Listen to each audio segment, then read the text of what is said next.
Bab ke-27. 2 minggu telah berlalu, kini level sistem sudah berada di level 7.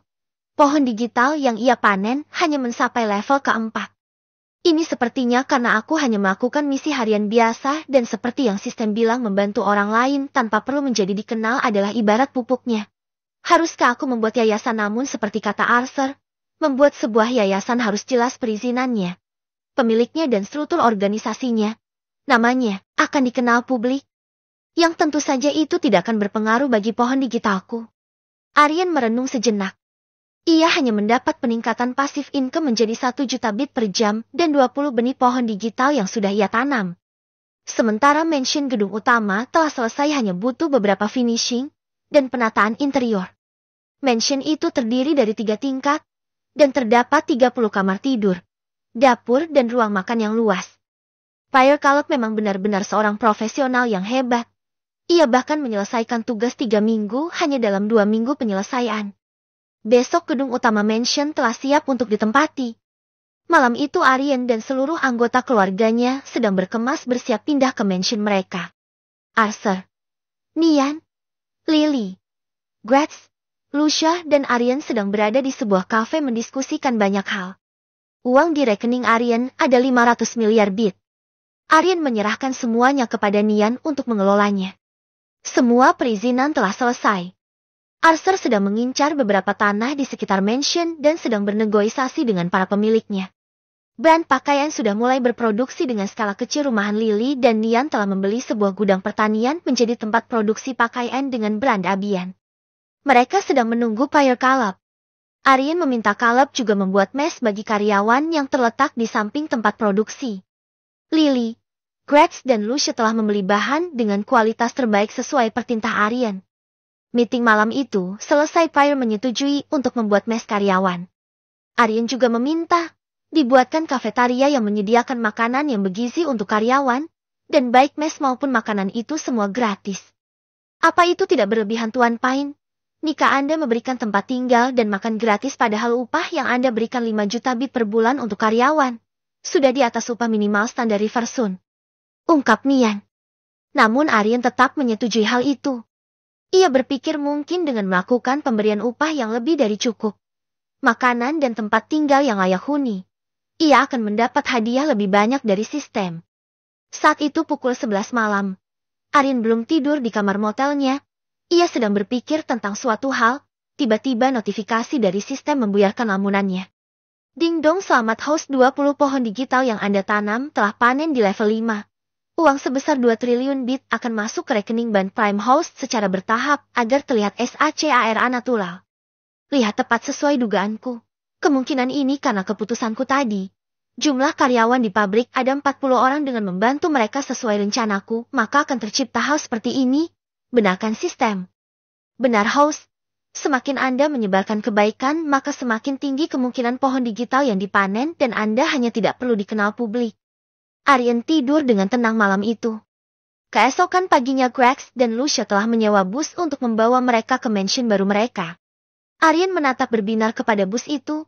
Tatapannya yang berbinar dilihat oleh Nian, Arthur, Gretz dan Lucia. Entah mengapa mereka bergidik ngeri saat Aryan menatap sesuatu dengan berbinar. Mereka semua masuk ke dalam bus. Aryan meminta Arthur, Nian, Lily, Gretz dan Lucia duduk di belakang karena Aryan akan membicarakan sesuatu. Dan benar saja hal yang mereka takutkan terjadi. Bagaimana jika aku membuat pabrik pembuatan bus sendiri? Pabrik mobil juga sepertinya bisa. Aryan mengucapkan dengan enteng. Lily hampir pingsan mendengar permintaan yang menurutnya tidak masuk akal. Maaf, Tuan Pine, sebaik itu diserahkan kepada anak-anak muda seperti kalian. Kebetulan pabrik pakaian telah selesai memproduksi edisi pertama pakaian yang didesain Nona Aurelia untuk kita. Aku juga ingin membahas beberapa hal dengan Nyonya Marlepine. Lily pamit dan segera pergi ke kursi depan tempat Marle berada. Melihat hal itu, Lucia dan Gretz juga ingin bangun dari kursinya, namun tatapan tajam Aryan kepada mereka menakuti mereka sehingga mereka kembali duduk. Nian, tolong kelola akun Bank Prime-ku. Seperti yang aku katakan, aku akan membuat pabrik mobil pada rencana berikutnya. Ada dana sebesar 2 triliun bit di dalamnya, ucap Aryan simple. Gretz dan Lucia duduk pingsan di kursi mereka. Bulu kuduk Arthur menegang. Tubuhnya bergetar. Aryan menyerahkan smartphone kepada Nian. Nian menerimanya dengan tangan bergetar. Passwordnya ulang tahun ibuku, ucap Aryan lagi. Nian dan Arthur menatap wajah Aryan. Tidak terlihat wajah arogan seperti sedang pamer, yang terlihat raut wajah yang mereka sudah hafal. Raut wajah Aryan yang bertekad melaksanakan rencananya. Ya Tuhan, hari-hari ke depanku pasti akan sibuk, pikir Arthur ngeri. Nian tahu bahwa ternyata benar dugaan Bax, kemungkinan besar keluarga Aryan adalah keturunan legenda Raja Abian dari Gargarov. Seberapa kuasa mereka? Sebesar apa jumlah kekayaannya? Nian sendiri selama beberapa hari mengenal Aryan dan keluarganya lebih dalam. Ia merasakan aura yang berbeda. Jika tidak mengenal lebih dalam, maka Aryan dan keluarganya terlihat seperti keluarga biasa. Namun jika lebih dalam, aura yang terasa akan berbeda. Aura dominan terasa pada Aryan, Aurelia, Robert, Auro dan Marla. Aryan seperti seorang raja yang memiliki pemikiran dan rencana ke depan yang luar biasa gila. Marla yang sangat mendominasi titahnya yang tak bisa diganggu-gugat. Ia seperti ibu suri yang bahkan harus ditaati titahnya bahkan oleh sang raja. Robert seperti tetua yang walau kadang bersifat konyol, namun nasihat jiaknya sangat membantu keputusan yang dibuat. Aurelia yang terlihat dapat membaca semua orang dan menelitinya sehingga mampu membuat desain pakaian yang cocok bagi setiap anggota keluarga, dan Auro yang terasa beraura seperti seorang jenderal. Namun Auro yang berkacamata itu bukankah anak yang lemah, sering sakit-sakitan dan sering mengurung diri di kamar? Mengapa terasa seperti aura jenderal militer, sama seperti yang Nian rasakan ketika Bax membawanya menemui temannya yang seorang jenderal militer di kota Wonderly? Terkadang ia heran mengapa Auro terasa memiliki aura seperti itu. Entahlah apakah akan banyak hal gila yang akan kulalui jika bersama mereka terus di depannya. Tapi aku suka itu, gumam Nian dalam hati. Bab ke-28. Bus sewaan mereka akhirnya sampai. Aryan memandu keluarganya dengan berjalan di depan. Lalu ia menunjukkan taman bunga. Marla, Cortella, Ene dan Aurelia menatap terdiam kagum dengan keindahan taman bunga itu. Suasananya damai sekali di sini, ucap Cortella. Aurelia dan Ene gembira, mereka berlari-larian sampai Marla memanggil mereka. Mereka pun segera menurut. Eren pernah membantu Arin di tahap awal membuat taman bunga, kebun sayuran organik dan kebun herbal. Ia tidak menyangka hasilnya seindah ini. Lalu mereka kembali berjalan setelah berhenti sejenak di taman bunga. Walaupun hanya baru berdiri satu gedung dan belum lengkap, mansion itu tetap terlihat megah. Pryor yang berada di lokasi konstruksi menyambut mereka. Ia menjanjikan dalam waktu kurang dari 6 bulan seluruh mansion, yang terdiri dari 3 gedung, pagar benteng, running track, pagar luar dan fasilitas lainnya akan selesai. Ia memohon maaf karena kebisingan yang terjadi saat pembangunan. Namun Pryor menjanjikan jika setiap kamar akan tenang karena telah ada peredam suara, jadi suara proyek pembangunan yang berjalan tidak akan mengganggu. Aryan meminta Pryor menjadi pemandu dan menjelaskan mansion gedung utama. Mereka semua pun masuk. Lalu Pryor menjelaskan bahwa ruangan ini adalah ruang makan. Di tengah ruang makan ada meja panjang lonjong yang terbuat dari kayu Tigerwood. Terdapat 28 kursi dan 2 kursi di ujung lengkungannya. Dalam mitos kuno cerita ajarah kerajaan di Riversun, biasanya raja yang akan duduk di lengkungan itu, lalu putra mahkota duduk di lengkungan yang lain. Wow, mejanya terlihat bercorak indah dan mengkilap, ucap Gratz. Lalu Pryor membawa mereka ke ruang dapur. Ruang dapur yang luas. Semua perlengkapan memasak ada di sana. Bahan-bahan masak pun telah lengkap ada di kulkas sebesar 2 lemari dan di gudang penyimpanan. Wajah Cortella berbinar, mulutnya tersenyum. Akhirnya aku bisa kembali ke duniaku. Nanti malam aku akan menghidangkan santapan spesial, ucap Marla yang segera berlari ke arah peralatan dapur dan bahan makanan, mengeceknya satu persatu. Lalu Pryor menjelaskan ada 15 kamar tidur di lantai 1, ada 10 kamar tidur di lantai 2, dan ada 5 kamar tidur di lantai 3. Setiap kamar memiliki kamar mandi dan toilet sendiri. Ada balkon di setiap kamar di lantai 2 dan lantai ketiga. Pryor menjamin fasilitas setiap kamar telah lengkap. Nantinya Pryor akan membuat sistem menggunakan sidik jari untuk setiap pemilik kamar atau perintah identifikasi suara. Karena Pryor berusaha menggabungkan mansion bertema klasik dengan teknologis masa-masa kini. Ia juga akan membuat elevator, namun belum selesai. Ia berjanji akhir bulan semua hal itu akan selesai.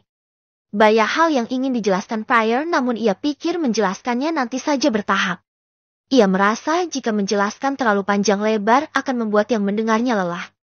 Setelah mengakhiri penjelasannya, Fire pamit undur diri untuk kembali mengawasi proyek Mansion Yenf belum jadi. Marla tahu apa yang ada di pikiran beberapa orang. Jika ia tak mengaturnya, mereka akan berebut kamar. Marla berkata bahwa ia yang akan menentukan pembagian kamar. Suasana langsung hening. Tidak ada yang berani membantah. Marla memulai pengaturannya. Kamar lantai pertama untuk yang sudah berusia lanjut. Kamar lantai pertama terdekai dari dapur akan ditempati Cortella. Cortella yang mendengar ini langsung senang dan setuju. Robert dan Deonna, Marla dan Aaron, Lily ada di kamar lantai pertama. Kamar lantai kedua, Aurelia, Anna, Auro, Gio. Kamar lantai ketiga Arien, Nian, Lucia Gratz, Arsa. 15 kamar sisanya masih kosong. Selesai pembagian kamar, setiap orang menuju kamarnya masing-masing. Cortella izin segera ke dapur untuk memasak. Yeay, aku dapat lantai tertinggi, teriak Lucia. Gratz juga senang. Berbeda dengan Arsa, raut wajahnya suram. Kalian akan kelelahan. Naik turun tangga, apalagi belum ada elevator. Arser segera turun dan mendekati Marla. Mata Gratz dan Lucia memandangi Arser yang sedang berbicara dengan Marla. Ternyata Arser meminta izin kepada Marla untuk berada di kamar lantai kedua. Arser sudah memikirkan apa yang akan terjadi, berbeda dengan Lucia dan Gratz yang masih berada dalam euforia kekaguman dan kebahagiaan. Gratz, ayo kita di lantai 2 saja, rayu Lucia. Ucapan Arser menurut Lucia sangat masuk akal, apalagi ketika mereka melihat Arser berhasil mendapatkan kamar di lantai kedua. Ayo cepat, ucap Gratz menarik lengan Lucia. Turun dari lantai 3. Di tangga mereka berpapasan dengan Arien dan Nian yang sedang berbincang tentang beberapa pendanaan. Hei, kenapa kalian turun lagi, ucap Arien yang melihat Lucia dan Gratz. Lucia menjelaskan semua perkataan Arser. Lalu ia dan Gratz segera turun ke lantai bawah menuju Marla. Arien dan Nian mengikuti mereka. Nyonya kami, ucap Lucia. Ya, kalian boleh di lantai kedua.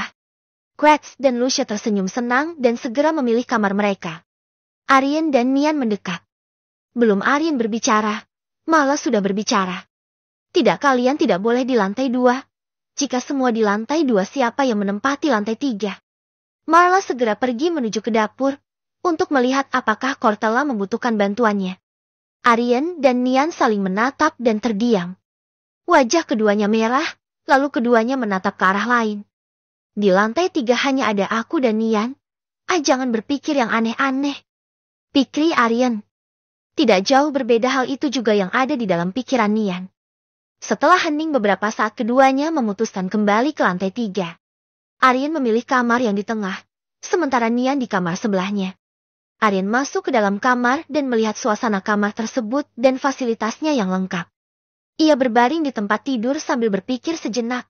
Sebelumnya keluarganya terusir dari rumah, lalu tinggal di rumah kakeknya yang sederhana di Bukit Gargarov, namun kembali terusir dan sekarang ia dan keluarga dapat tidur nyenyak di atas tempat tidur yang empuk. Nasibnya benar-benar berubah menjadi lebih baik. Sistem, aku sangat berterima kasih kepadamu dan aku berjanji akan membuat kebaikan juga Naki orang lain, terutama semua yang berada di sekitarku, gumam Arien. Ia lalu keluar menuju balkon, melihat pemandangan sekitar. Lalu kembali ke atas tempat tidur dan ia memejamkan matanya. Sementara di dapur Cortella sedang sibuk menyiapkan beberapa hidangan untuk makan siang, dan ia juga akan membuat beberapa snack dan cemilan untuk menemani minum teh di sore hari. Cortella sangat handal, ia menggunakan 4 kompor sekaligus inguk memasak secara bersamaan juga memanggang roti di oven. Wajahnya terlihat senang. Saat Deonna dan Marla ingin membantunya, dia menolaknya dengan halus. Bab ke-29. Arien terbangun ketika terdengar suara ketukan pintu di kamarnya. Ternyata Nian yang mengetuknya. Tuan Pain, makan siang sudah siap. Nyonya Pain menunggumu. Arien bangun dari tidurnya, menuju ke wastafel dan mencuci mukanya. Lalu ia turun ke bawah menuju ke ruang makan. Semua orang sudah berada di meja makan. Mereka menunggu Arien. Robert duduk di ujung sebagai posisi kepala keluarga dan Aaron di ujung yang lainnya. Arien duduk di sebelah ayahnya. Di atas meja telah terhidang banyak makanan. Sebagai appetizer, sup rumput laut, lalu main course-nya adalah steak, ayam panggang madu, dan bebek goreng, dan sebagai dessert Cortella telah menyediakan es krim dan pai pisang. Semua mata menatap kagum pada sajian yang dihidangkan Cortella. Makanan buatan Bibi Cortella sangat lezat, kalian pasti akan ketagihan seperti aku, ucap Anne yang dahulu selalu makan santapan buatan Cortella. Mereka pun makan dengan gembira dan ternyata makanan buatan Bibi Cortella benar-benar lezat. Nian yang sering makan di restoran bintang 5 pun kagum dengan kelezatan masakan buatan Cortella. Walau aku sering makan di restoran berbintang 5, tapi masakan Bibi Cortella benar-benar lezat, ucap Nian kepada Arin yang berat di sebelahnya. Enak sekali ayah, ini enak, Sogio pada Arthur ayahnya.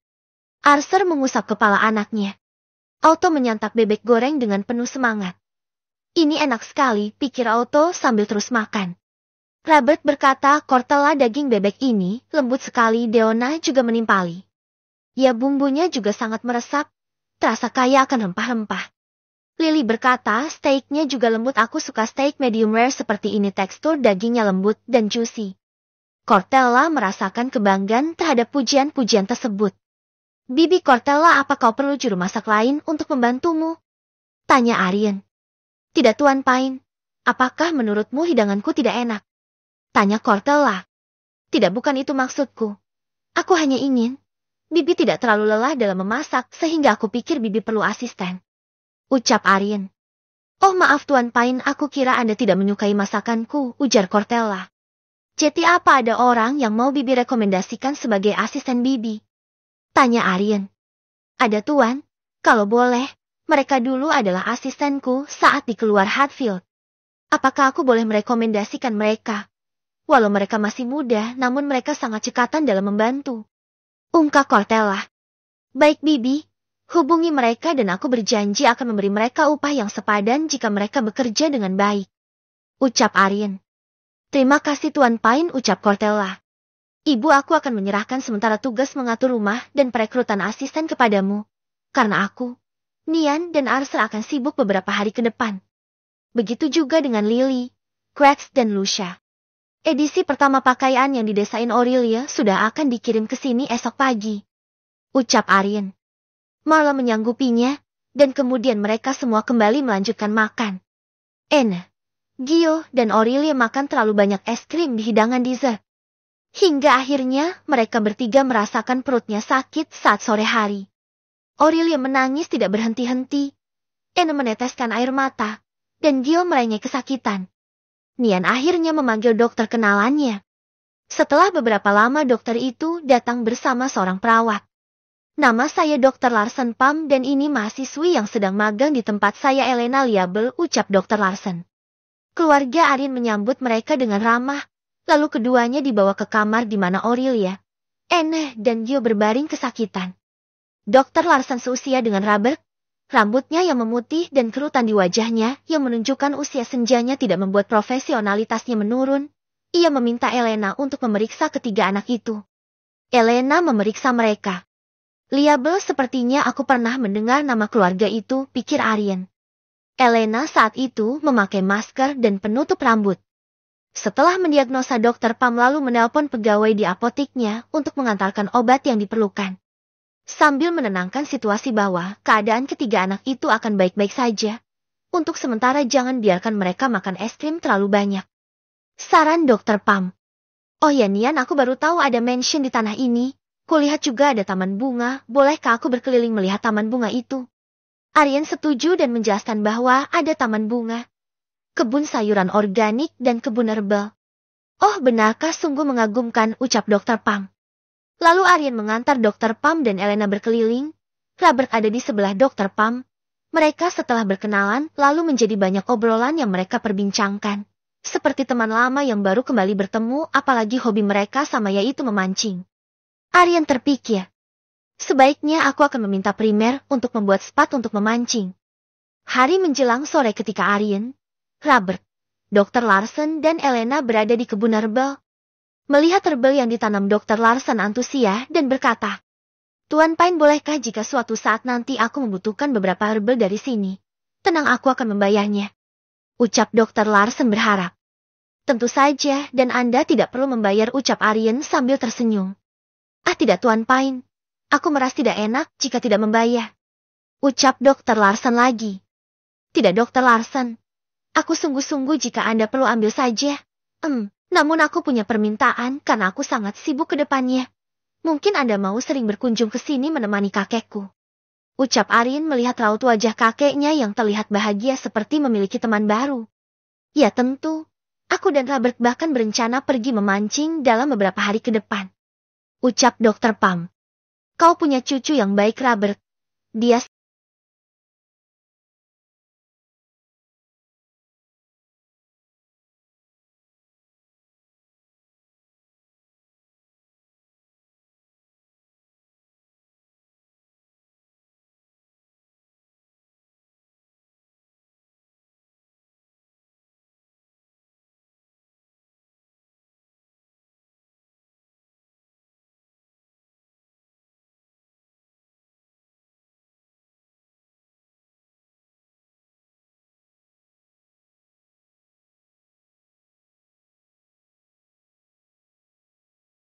sangat memperhatikanmu.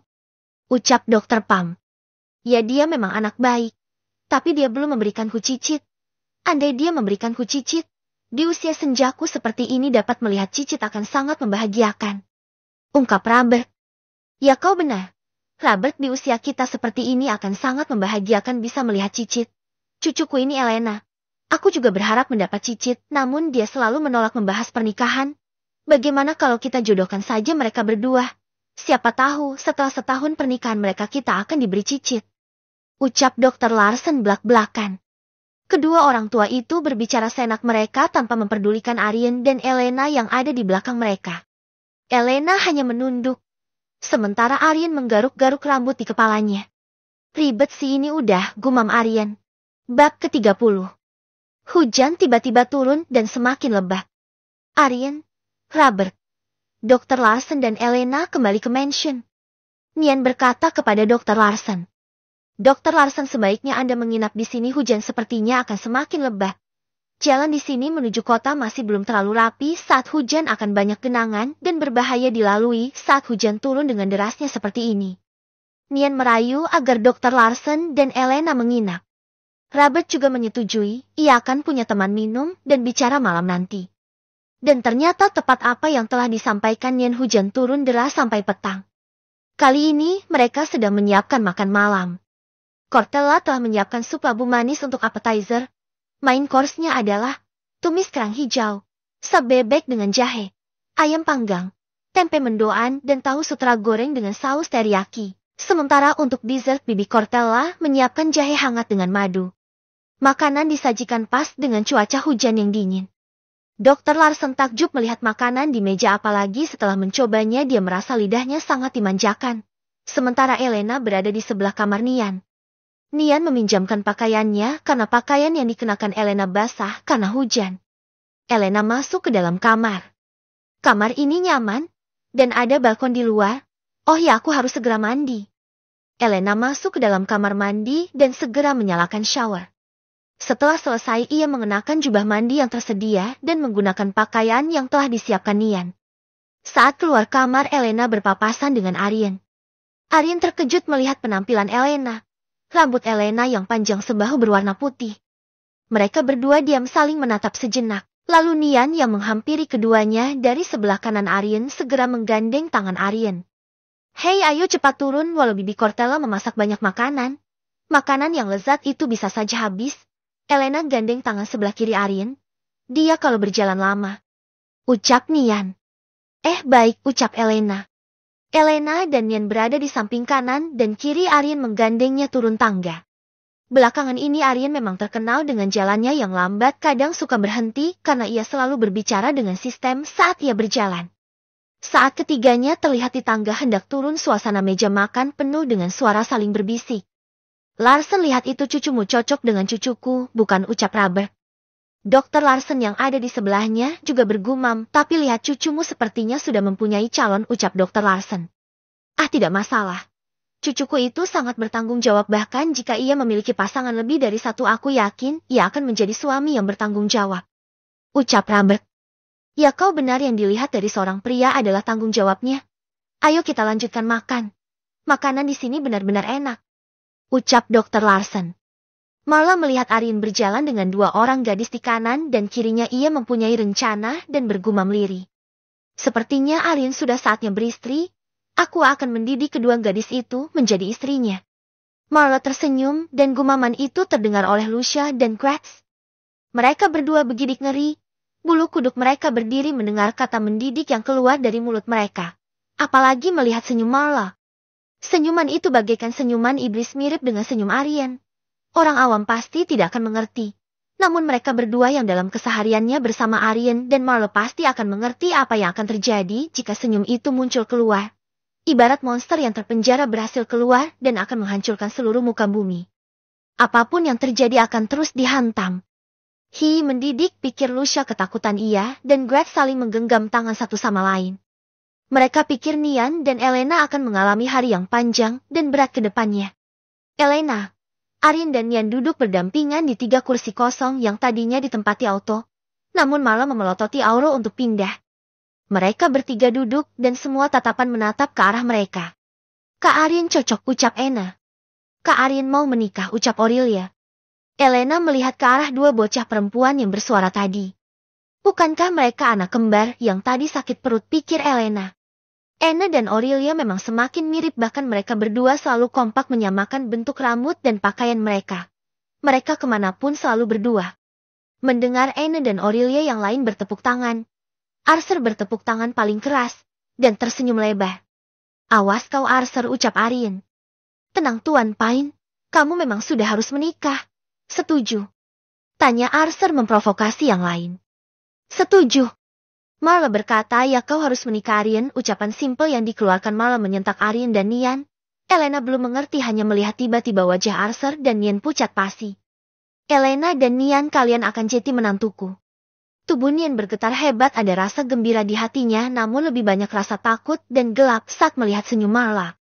Elena kaget dan menatap kakeknya. Dr. Larsen berkata, aku setuju. Elena hanya menunduk mendengar ucapan kakeknya. Marla menoleh menatap ke arah Gratz dan Lucia. Gratz, Lucia, kalian juga selama ini dekat dengan Aryan. Apa kalian juga mau menjadi menantuku? Tanya Marla kepada Gratz dan Lucia. Tidak, Aak. Teriak Gratz dan Lucia kompak. Mereka berdua tidak akan pernah mau menjadi istri Aryan, apalagi setelah mereka mendengar kata mendidik yang diucapkan Marla tadi. Nyonya Marla, kami sedang sibuk di pabrik pakaian dan kami masih ingin bersenang-senang masa muda. Kami masih panjang, ya kan Gratz, ucap Lucia meminta duki dari Gratz. Benar Nyonya, silahkan pilih yang lain. Aku setuju Nona Nian dan Nona Elena, ucap Gratz. Oke, sudah ditentukan Nian dan Elena, kamu menjadi menantuku. Elena, mulai saat ini kamu tinggal di lantai 3, masih ada 3 kamar kosong, silahkan kamu pilih salah satu. Hore! Teriak Arthur memprovokasi dan bertepuk tangan. Ena, Aurelia dan Gio ikut berteriak hore. Mereka bertepuk tangan. Dr. Larsen, maukah Anda tinggal di sini juga? Aku melihat Anda dan ayahku sangat akrab, kalian berdua dapat mengisi waktu bersama, ucap Marla. Dr. Larsen terkejut, tapi ia bingung mendengar perintah Marla. Kenapa ia seperti tidak dapat menolaknya? Padahal ia selama ini sering berdebat dengan para akademisi di bidang medis. Kenapa aura Marla menyeramkan dan sulit ditolak? Pikir Dr. Larsen. Bolehkah aku mengajak istriku? Ya, tentu Dr. Larsen, ucap Marla tersenyum. Melihat senyum iblis di wajah ibunya, Aryan bergumam. Kan semakin ribet kan? Bab ke-31. Aurelia mendekat ke arah Dr. Larsen mengamatinya lalu bertanya beberapa hal seperti warna favorit, waktu favorit, dan lain-lain. Ia juga mendekati Elena dan bertanya beberapa hal yang kurang lebih sama. Lalu Aurelia mengambil buku gambarnya dan mulai menggambar di sampingnya. Elena memperhatikan. Ena dan Gio berada tidak jauh dari mereka. Saat itu ia dan Gio sedang bermain kartu bergambar tokoh kartun milik Aurelia. Elena memperhatikan gambar Aurelia. Gadis kecil ini berbakat. Elena memperhatikan dengan serius.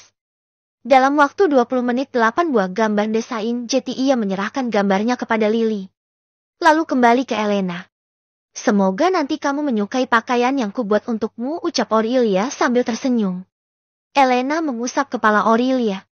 Gambar desainmu bagus, aku akan menantikannya. Karena kamu calon istri kakakku, apakah boleh aku juga memanggilmu kakak? Tanya Aurelia. Hei, aku belum menyetujui. Keluarga ini benar-benar aneh. Tiba-tiba aku dijodohkan lalu harus tinggal dan parahnya kakek setuju kami tinggal di sini, pikir Elena. Lalu ia hanya mengangguk. Aurelia tersenyum lalu berkata, rambutmu warnanya putih, sangat indah, aku suka, ucap Aurelia. Oro sini. Teriak Anna memanggil Aurelia untuk main bersamanya dan Gio. Aku lupa tadi kata ibu, aku harus berterima kasih karena sudah menyembuhkan sakit perut. Mendengar perkataan Aurelia, Gio dan Anna segera berlari mendekati Elena. Aku juga terima kasih, ucap Gio lari kembali ke tempat kartu mainannya. Aku juga terima kasih, ucap Anna. Elena bertanya kepada Aurelia dan Anna. Tunggu, apa kalian kembar? Tidak, kami bukan kembar, tapi kami sekarang adik kakak, ucap Anna. Aku kakaknya, aku lebih tua sebulan, ucap Aurelia. Kalian berdua sangat mirip, ucap Elena. Warna rambut kami berbeda, ucap Anna. Rambutmu indah Nona Elena, ucap Anna lagi. Bukan Nona Elena, tapi kakak. Mulai sekarang kita panggilnya kakak, ucap Aurelia. Oke, ucap Anna. Anna, Oro ayo, ucap Gio. Tunggu, ucap Aurelia. Mereka berdua segera pergi ke tempat Gio berada dan main kartu bergambar. Elena melihat kakeknya sedang berbicara bersama Robert, mereka berdua tertawa bahagia. Baru kali ini Elena melihat kakeknya tertawa lepas seperti tanpa ada beban. Marla memperhatikan Elena yang duduk sendirian. Ia melihat Arjen sedang sibuk membicarakan pekerjaan dengan Arthur, Nian, Gretz dan Lucia. Cortella sedang berbincang dengan Deonna di dapur. Marla mendekati Elena dan duduk di sampingnya. Marla ingin tahu lebih banyak tentang Elena. Saat sore tadi Robert mengejutkan Marla dengan meminta agar Elena dapat menjalin hubungan keluarga dengan mereka. Karena Robert yakin kemampuan medis Elena dan kakeknya akan berguna ke depannya dan Deonna pernah bicara kepada Robert, ia ingin sekali melihat Cicit sebelum meninggal. Itulah harapan Deonna yang ingin diwujudkan Robert. Marla tahu cerita tentang Nian yang dibuang oleh keluarga angkatnya. Setelah berhari-hari tinggal, Marla yakin merasa Nian sosok yang pantas untuk mendampingi Arjen. Namun ayahnya Robert ingin Elena yang mendampingi Arjen. Akhirnya Marla memutuskan keduanya akan mendampingi Arjen. Marla merasa intuisinya selalu tepat. Seperti ketika ia tidak menerima Johan. Orang-orang selalu menganggap Johan baik. Namun intuisi Marla menangkap bahwa Johan adalah sosok yang tidak baik. Dan ternyata intuisi itu benar. Ketika ia memilih Eren menjadi suaminya, ia melihat Eren adalah figur yang bertanggung jawab walaupun bukan dari keluarga berada. Marla menatap ke arah Eren yang kini ikut berbincang dengan Robert dan Dr. Larsen. Elena yang mengetahui Marla duduk di sampingnya segera berdiri membungkuk memberi hormat. Tidak perlu seperti itu, Elena, duduklah kembali, ucap Marla. Elena kembali duduk dan Marla ada di sampingnya. Marla lalu bertanya, Elena, apa kesanmu tentang kediaman kami? Sangat menyenangkan. Dipenuhi kegembiraan. Kebun bunganya juga sangat indah, terasa menenangkan di sana, ucap Elena. Jadi apa kamu setuju tinggal di sini? Tanya Marla. Elena merenung sejenak. Kamu juga bisa membawa keluargamu, ayah ibumu, saudara-saudaramu untuk tinggal di sini, ucap Marla lagi. Elena kembali merenung. Tanpa ia sadari air mata menetes di kedua belah pipinya. Marla yang melihat hal itu segera memeluk Elena. Elena menangis di pelukan Marla. Elena, kamu bisa mencurahkan isi hatimu kepadaku. Marla membawa Elena ke kamarnya. Arjen melihat hal itu dari jauh. Lalu ia kembali berbicara dengan Nian, Arthur, Gretz dan Lucia tentang beberapa rencana ke depannya. Di dalam kamar, Marla dan Elena duduk bersebelahan. Elena masih terus memeluk Marla. Marla memeluk Elena, mengusap kepala dan punggung Elena. Elena masih terisak dalam tangisnya. Menangislah. Mulai sekarang anggap aku ibumu. Ceritakan hal apapun yang mengganjal di hatimu. Ibu akan berusaha membantu, ucap Marla berusaha menenangkan Elena. Pintu kamar diketuk. Elena melepaskan pelukannya. Marla mengusap kepala Elena lalu melihat siapa yang mengetuk pintu kamar.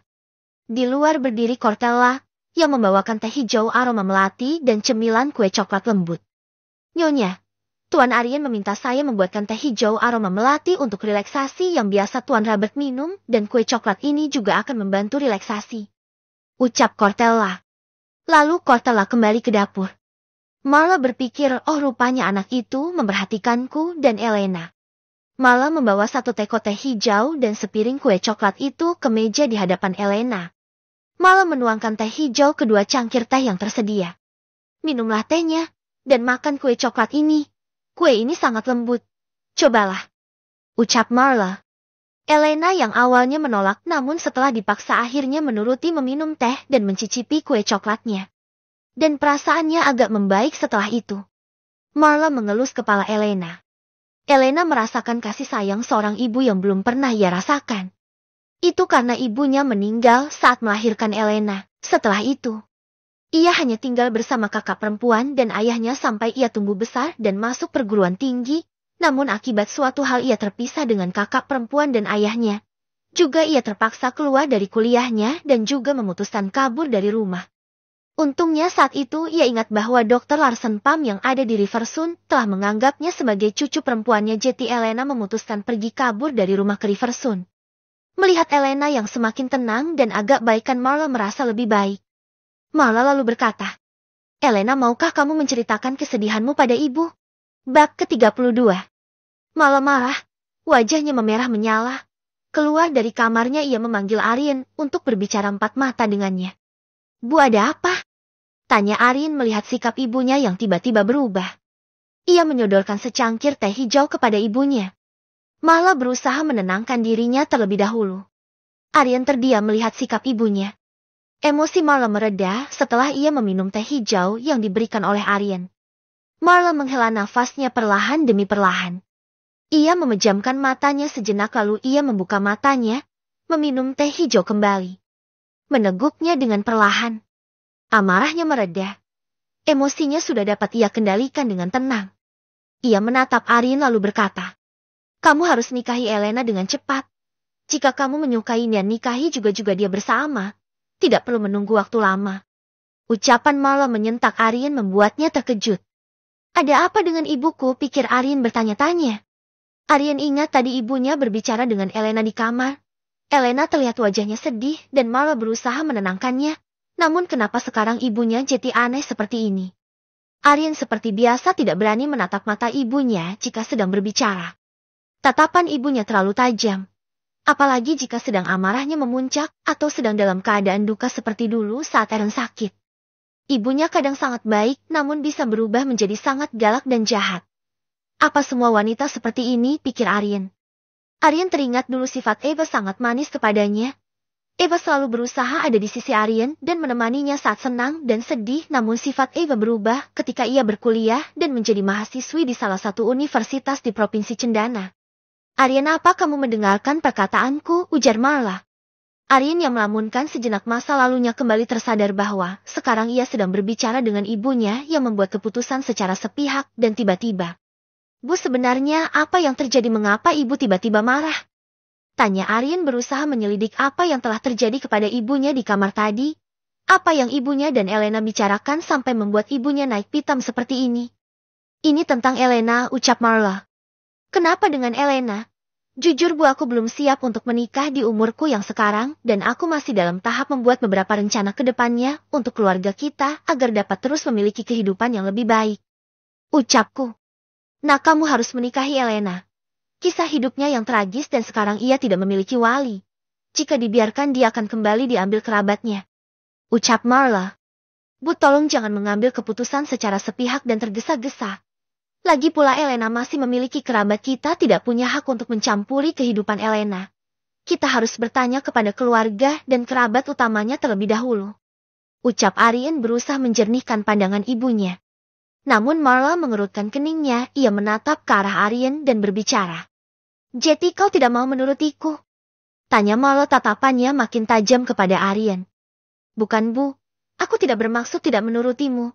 Jika ibu hanya berpikir kisah kehidupan Elena yang tragis, maka banyak wanita di luar sana juga yang memiliki kisah tragis, tidak hanya Elena. Apakah aku harus menikahi para wanita itu? Ucap Arien. Nak, memang banyak wanita lain di luar sana yang memiliki kisah kehidupan yang tidak menyenangkan, tapi Elena berbeda, ucap Marla. Apanya yang berbeda, Bu? Elena juga sama-sama wanita seperti wanita lainnya di luar sana. Apakah karena Elena cantik jadi ibu membedakannya? Ungkap Arien masih belum dapat menerima keputusan ibunya.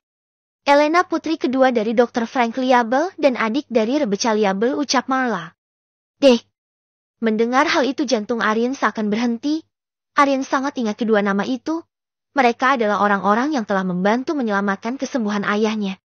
Rebecca Liable dan In Budiana telah menggunakan metode gabungan yang dikuasai keduanya baik modern dan tradisional ketika membantu kesembuhan ayahnya. Dengan metode ajaib di luar nalar itu, mereka bahkan dapat menyembuhkan kembali kanker stadium akhir ayahnya, sehingga keadaan ayahnya kembali seperti sedia kala. Sistem yang ada yang telah terintegrasi di dalam diri Aryan adalah buatan In Budiana, Frank Liable, Irawan Riyadi, Rebecca Liable, Neil Harris. Itu yang Aryan ketahui setelah ia menggali lebih dalam dan banyak berinteraksi dengan sistem selama ini. Aryan juga mengetahui bahwa kelima orang tersebut mengalami nasib naas yang tragis ketika pesawat mereka jatuh dan dideteksi semua awak penumpang telah meninggal. Aryan terdiam, ia tidak dapat berbicara sepatah kata pun. Nah, kita harus membalas budi. Dahulu kakaknya dan ayahnya telah membantu merawat ayahmu sampai ayahmu kembali sehat. Sekarang ketika Elena keluarga mereka dalam keadaan sulit, sungguh tidak pantas jika kita tidak membantu mereka. Ucap Marla berusaha menegaskan Aryan. Apakah harus dengan menikahinya, Bu? Ucap Aryan. Ya, Dr. Larsen Pam hanyalah kenalan Dr. Frank Liable. Dr. Larsen telah menganggap Elena sebagai cucunya. Elena kabur dari kediamannya di Provinsi Cendana. Awalnya dia bingung hendak lari kemana, namun ia teringat bahwa ia memiliki kenalan seorang dokter tua yang baik hati. Dokter itulah Dr. Larsen Pam, ungkap Marla. Marla kemudian lanjut bercerita. Dr. Larsen Pam dan istrinya Meredith Pam pernah memiliki seorang putra, namun anak mereka meninggal saat bertugas menjadi tentara perdamaian di konflik perang tiga negara Al-Sara, Rebuff dan Swasling. Setelah itu, mereka hanya tinggal berdua. Setelah Elena datang kepada mereka, kedua pasangan suami istri itu sangat menyayangi Elena dan telah menganggap Elena sebagai cucu kandung mereka. Namun kerabat Elena, paman dan bibinya memiliki hak wali yang lebih kuat. Kau tahu mereka bahkan melakukan hal-hal gila kepada Elena. Elena yang putus kuliah dari Fakultas Kedokteran dari Universitas Venma di Cendana, harus menjadi budak dari keluarga bibi dan pamannya. Padahal Elena adalah pewaris utama kekayaan ayah dan kakak perempuannya. Elena adalah pewaris utama rumah sakit Mawiberi dan ratusan apotik yang tersebar di Provinsi Cendana. Beberapa aset milik ayah dan kakaknya telah diambil paksa oleh bibi dan pamannya. Elena hanya dia anggap pelayan. Bahkan sepupu Elena, Tiana Liable, hampir mencelakainya. Elena hampir saja diberi obat perangsang dan dijual oleh sepupunya ke rumah bordil. Namun rencana itu gagal karena salah satu pelayan keluarga Liable yang setia menggagalkan rencana itu. Pelayan itu akhirnya disiksa sampai sekarat hingga akhirnya pelayan itu meninggal. Elena sendiri dipukuli dan dikurung di ruang bawah tanah kediaman keluarga kerabatnya. Suatu hari kembali sepupunya membawa 5 orang pria dan kelimanya berusaha memperkosa Elena, namun kesetiaan para pelayan keluarga Liable sungguh luar biasa. Karena karma baik dari Frank Liable dan kakaknya Rebecca Liable yang sering membantu keringanan orang-orang yang kesusahan di rumah sakit Mawiberi. Mereka semua menyelamatkan Elena. Mereka menyerbu kelima pria itu. Sepupu Elena yang melihat para pelayan menggila dan menyerbu segera kabur. Sementara kelima pria itu habis dipukuli para pelayan. Kelima pria itu meninggal dan tentu saja keluarga kelima pria itu tidak terima. Para pelayan yang berjumlah 20 orang itu dihukum mati. Beberapa hari kemudian keluarga Walsh dengan korporasi Walsh-nya telah mengakuisisi rumah sakit Maybury dan menjadikannya milik mereka. Nama rumah sakit itu sekarang diganti menjadi Rumah Sakit Korporasi Walsh. Colin Walsh pemimpin utama keluarga itu. Seorang pria parubaya berusia 56 tahun yang mata keranjang terkenal sangat suka mempermainkan wanita. Bibi dan paman Elena berusaha menjodohkan Elena dengan Colin. Warga sekitar yang tahu kebejatan Colin tentu tidak setuju dengan hal itu, apalagi mereka merasa berhutang budi dengan Frank Liable yang selalu membantu mereka. Mereka diam-diam merencanakan menyelamatkan Elena dari ruang bawah tanah dan rencana mereka berhasil walau mereka yang akhirnya tertangkap. Elena akhirnya berhasil kabur dari Cendana dan pergi ke Riversun ke kediaman Dr. Larsen. Untuk itu dalam beberapa hari ini, Meredith berusaha menghubungi beberapa kenalannya keluarga kuat. Ia berusaha menjodohkan Elena dan menumpukan suami yang dapat menjaga Elena, karena jika Elena telah menikah menurut peraturan hukum sah negara Nusantara, suaminya yang akan lebih berhak atas kehidupan Elena daripada bibi dan pamannya. Ibu mohon nak, penuhi permintaan ibu. Tubuh Elena dipenuhi memar dan luka karena bibinya dan sepupunya selalu menyiksanya. Padahal mereka berdua juga wanita, namun mereka melakukan hal keji kepadanya. Air mata malah menetes di pipinya. Ia sedih dan marah mendengar kisah Elena, apalagi setelah ia meminta untuk melihat memar dan luka. Wajahnya merah padam penuh amarah. Aryan tertegun mendengar kisah Elena yang ia pikir Elena hanyalah gadis biasa dengan kehidupan biasa seperti gadis-gadis pada umumnya yang penuh dengan keceriaan. Bab ke-33. Malam semakin larut. Suasana Dimension sudah sepi. Setiap orang telah tertidur dengan nyenyak. Hanya Aryan yang belum terpejam. Kisah kehidupan Elena membuatnya memikirkan tentang gadis itu. Gadis yang malang, pikir Aryan. Aryan menuju ke arah balkon. Hujan telah berhenti, hanya terdengar suara kodok yang saling bersahutan. Saat itu pukul 2 malam. Di balkon kamar Elena berdiri seorang gadis berambut putih. Elena belum tidur jugakah, pikir Aryan. Gadis itu sedang menatap ke arah langit. Sesaat kemudian turun hujan meteor lirit. Aryan terkagum-kagum dengan keindahan hujan meteor lirit itu. Lalu ia melirik ke arah Elena. Terlihat Elena sedang menggenggam kedua tangannya di dada dan matanya terpejam.